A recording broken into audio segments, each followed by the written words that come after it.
How's it going, guys and girls? Hope you guys had a great week. So it's that time of the month, guys. I am back today to talk about the top 5 games coming out in January 2018. Now, sorry this is a little delayed this month, guys. It's been a bit of a crazy December and January, but here we go. Better late than never. Here are the top 5 games coming out in January. So I'm going to do these in release order, and kicking us off is Inner Space, which came out on the 16th of January and is available on the PlayStation 4, Xbox One and PC and the Nintendo Switch. It is developed by Polynite Games and is actually the first title that the developer will release. It is a single player adventure exploration game inspired by sort of character story driven narratives, for example like Journey, Proctus and Grow Home. It was actually funded by a Kickstarter campaign, and it is kind of an exploration flying game set in an area known as the Inverse, a world of inside out planets with no horizons. And throughout the game you can soar through ancient skies and abandoned oceans to discover a lost history. There are no clear guidance. It is a purely exploration kind of game, so you have to solve puzzles and explore the world at your own pace and own leisure. It looks really beautiful, really peaceful, and looks really interesting. The second game coming out is Lost Sphere, which is set for release on the 23rd of January and will be available on the PlayStation 4, PC and the Nintendo Switch. It is developed by Tokyo RPG Factory and published by Square Enix, and is considered to be the spiritual successor to their first title, I Am Setsuna. It is the second title in a series that Square Enix are planning to release, which is looking at sort of rekindling 1990s Japanese RPG style games. The story follows a young male adventurer by the name of Kanata, who with his friends Lumina and Loke look for a way to eliminate the white fog which is slowly destroying their hometown of Eru. It will feature a retooled variant of the active time battle system found in I Am Setsuna, Chrono Trigger and the older Final Fantasy titles. If you are a fan of a Japanese style RPGs and you enjoyed I Am Setsuna, then this game is probably for you. The musical score, art style and direction look beautiful, and the combat is challenging but interesting as well. So that is coming out in January and is definitely a game that looks interesting. The third game coming out is Monster Hunter World, set for release on the 26th of January as well. This game will be available on the PlayStation 4, Xbox One and PC, and there is currently an open beta available just for this weekend for you to go in and check it out, and it is well worth checking out. This game is developed and published by Capcom and is an action RPG title. It is actually the 6th primary title in the Monster Hunter franchise. Now, for those of you perhaps not familiar with the Monster Hunter games, they are well known for their challenging combat and sort of loot gathering mechanics, and they've always kind of been this very for me always been this kind of very intimidating series which requires a lot of skill and a lot of experience, and for that reason really I've never really delved into them. But I have to say that Monster Hunter World has me very interested, and it's probably the first game that looks incredibly accessible for newcomers to the franchise. It will feature huge, large open world maps with seamless transitions between zones and different areas. It will have full player online co-op, which will allow players to globally to play together, and this is the first time in the series that this is available. Of course, co-op multiplayer has always been available in local co-op, but this will be the first time that the series actually will go global and will allow online gameplay as well. Now you can basically play in a 4-man team but in any given point in the world there can be other human real characters on the screen. I think up to 16 in any particular zone. So in terms of the gameplay, you will be able to fully customize your own character, and players will take on the role of a hunter tasked by the Research Commission to hunt down and kill or capture large monsters.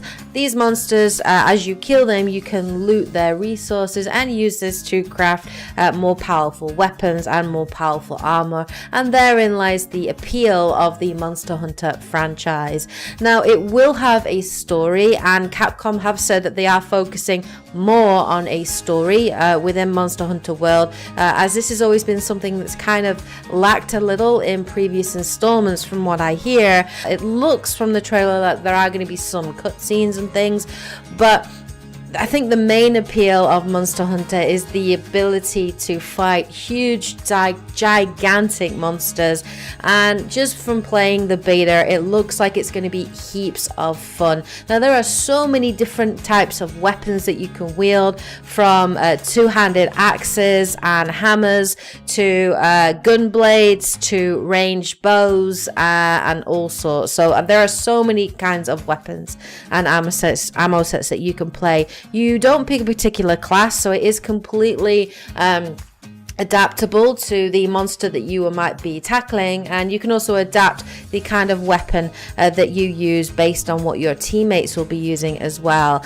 There are so many different kinds of ammos, bombs, all sorts of things that you can use at your disposal, and just playing the beta, I've had so much fun, even just jumping in last night and playing it for a few hours with Dante and Edge, and I'm super hyped for Monster Hunter World. It is definitely one of my most anticipated games coming out this month. I will be absolutely getting this game with Dante, and Edge will also be picking it up as well, and we'll be playing it from when it comes out on the 26th, and I'm hoping to get a review to you guys in February for this game. But Monster Hunter World looks like so much fun. The world is massive and also incredibly dynamic. There are also territorial conflicts between different monsters and different creatures, and we've already seen that in some of the gameplay that we've had, where we've been trying to take on a particular beast, and another monster will just come in and start attacking it, and either turning the fight in your favor or massively against you. But Monster Hunter World is so much fun and looks really interesting. The fourth game coming out in January is Dragon Ball FighterZ, which is set for release on January 26th and will be available on the PlayStation 4, Xbox One and PC. It is developed by Arc System Works and published by Bandai Namco. This is a 2.5D fighting style game, really in the style of Marvel vs. Capcom, so it is very different to previous Dragon Ball titles that we have had.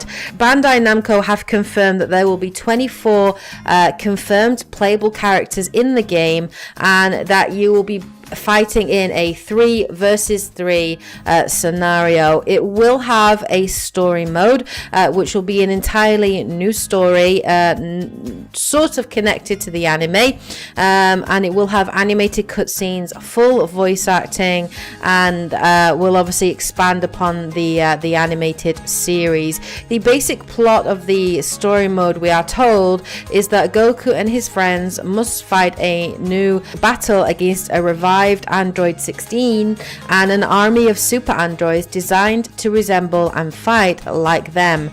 The story will be split into 3 chapters: the Super Warriors arc, the Super Villain arc, and the Android arc. And each of these chapters, each of these arcs, will be told from the perspective of Goku, Frieza, and Android 18.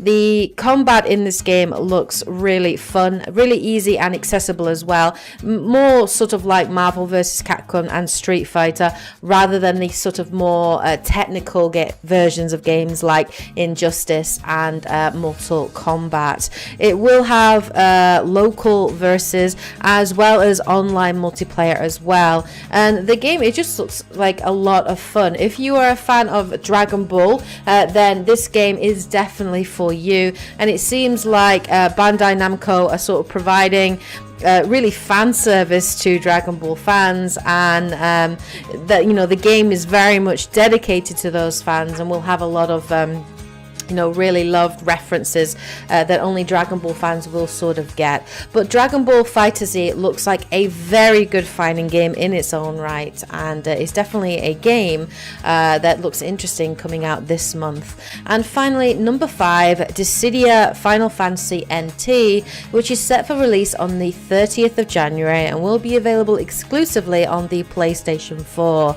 It is produced by Team Ninja and published by Square Enix. It is actually the 3rd game in the Dissidia series, although the previous 2 games have been available exclusively on the PSP. It is a fighting game with action RPG elements and arena style team combat. In the game, you can choose from playable characters from different Final Fantasy games, 14 of which have been confirmed in the beta. It will also include the soundtrack has some of the well-known Final Fantasy songs and music. All the stages are also based on Final Fantasy settings as well, and the game will also have summons, including some examples of summons including like Shiva, Odin, and Bahamut and Ramat. So if you are a fan of Final Fantasy, then this game is probably going to be right up your street. For me, I probably would spend most of my time playing as Cloud Strafe and also Lightning from Final Fantasy 13. But each of the different kinds of characters will have their own classes. So there are 4 classes: Vanguard, Assassin, Marksman, and Specialist. It is 3 versus 3. Now that can either be you and 5 other AI, or 3 versus 3 playing online. And the idea is that each team will have 3 lives, and your purpose is to incapacitate the opponents, taking out 3 lives, and then that will win you the match. The gameplay looks fun, and the combat looks fun too. I had a go at the beta, which is available this weekend only, and it was a lot of fun. I really enjoyed it. I haven't played any of the previous Dissidia games before, so I didn't really know what to expect going in, but the arena style combat was fun, and it was really cool to be able to play as all these different kind of characters, and I really enjoyed it. So if you're a fan of Final Fantasy, then this game probably is going to be quite interesting for you, and it'll be something very different than obviously what we're used to with the turn-based style gameplay that we're used to with most Final Fantasy games. But anyway, those are the top 5 games coming out this month in January 2018. Let me know what you guys think in the comments section below. What games are you most looking forward to? What games are you planning to pick up this month, if any? Please let me know in the comment section below. I'll be back again next month with another video like this one, showcasing the top 5 games coming out in February. But anyway, hope you guys are having a great week. Take care, and as always, happy gaming. Bye guys.